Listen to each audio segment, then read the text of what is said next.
ایمان کس چیز کا نام ہے؟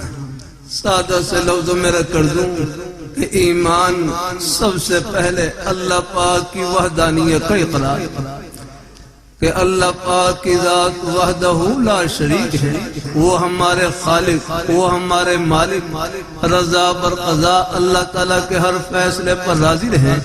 یا اللہ جس حال میں تو رکھے میں خوش ہوں، زبان پر کوئی شکوہ شکایت نہ ہو۔ یا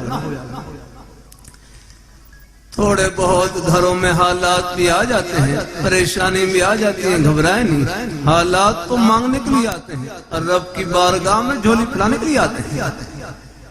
لاہور میں میرے حضرت ہیں جامع شفیع کے شیخ الحدیث حضرت صوفی محمد سعود صاحب دامت برکاتہ عالیہ، میرے حضرت سے صاحب پوچھنے لگے میں دعا کرتا ہوں پریشانی دور نہیں ہوتی کیا کروں؟ میں دعا کرتا ہوں پریشانی دور نہیں ہوتی کیا کروں؟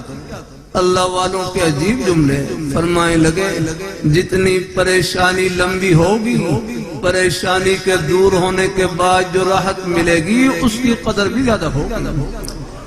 پوری زندگی حالات میں گزر جائے، پریشانی میں گزر جائے، اللہ تعالیٰ سب کو عافیت نصیب فرمائے، لیکن صبر کا دامن نہ چھوٹے، رب کا دروازہ نہ چھوٹے، اللہ تعالیٰ آخرت کا معاملہ نیک کر دے، جنت کی ٹھنڈی ہواؤں کا ایک جھونکا آئے گا، دنیا کے ہر غم کو بھلا کر ہو جائے گا، ختم پریشانی۔ جنت آنجا باشد کے آزار نہ باشد، جنت وہ جگہ ہے جہاں پر تکلیف کا نام و نشان نہیں۔